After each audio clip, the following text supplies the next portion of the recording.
Good morning! Ito yung kalagayan namin dito sa Hong Kong. Today is Saturday. And kanina pa ako nagising actually. Tapos yan ang itsura ng aming front yard. Yan.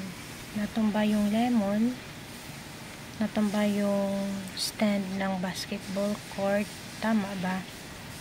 Tapos ayun. Yan yung amo ng nasa baba. Hindi ko yan amo.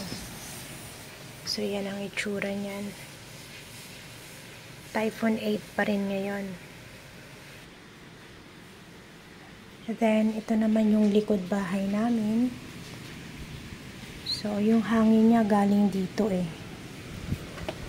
Gula-gulanit yung cortina namin. Kailangan kong ayusin at linisin yan. So, gagamitin ko yung buta ni amo. Yung bota ni amo nandun.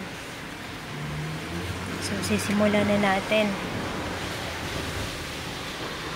So, sabi sa internet, ibababa daw yung signal mamayang tanghali. Kasi hanggang ngayon, Typhoon 8 pa rin.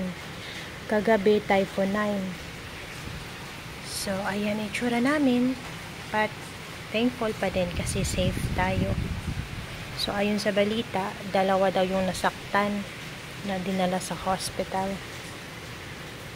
Kasi dito sa Hong Kong, kapag mag-announce na may Typhoon 8, indoor na yung mga tao. Hindi na lalabas hanggat maaari. Wala nang mga public bus, wala nang mga minibus. Pag may sarili kang sasakyan, magbiyahe ka, ganun lang.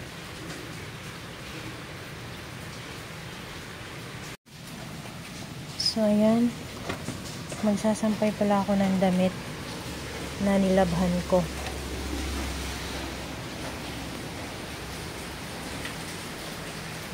Ay, hindi pa. Nagra-run pa siya. May 1 minute pa. Kuhanin natin yung batya.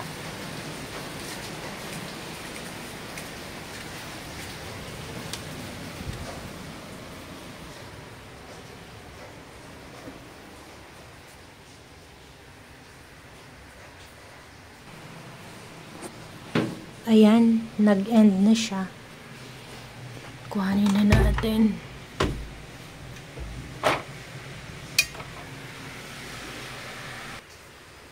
Magsisimula na tayo magsampay.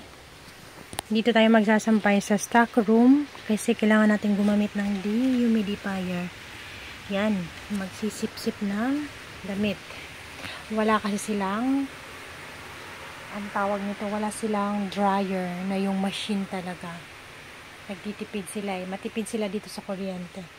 Pero alam nyo ba na mas mura dito ang electricity kumpara sa atin? Mas mura sa kanila dito. So ayan, nakapagsampay na ako at nabuksan ko na tong dehumidifier. Tapos yan, ganyan ako magsampay. Ganyan lang. So, simple lang. Buti na lang, konti lang yung mga damit na nilabhan ko ngayon. Hindi masyadong madami. Kasi ang hirap pag madami. Siksikan.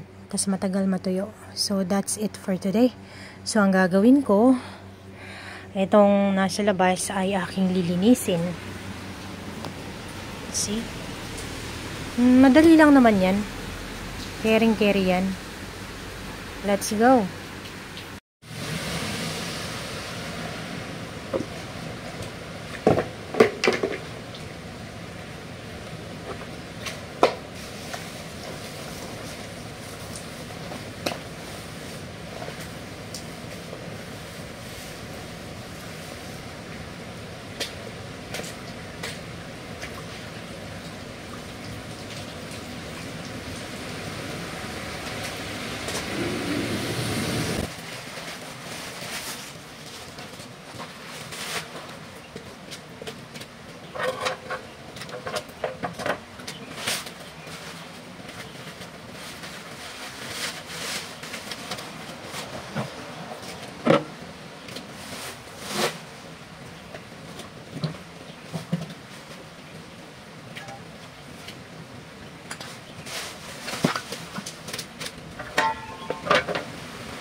Ayan, at least, hindi na siya ganun kakalat. So, basura yan. Winalis ko yung mga dahon. Tubig na lang. Sinampay ko yung mga kurtina. Ayan, okay na siya.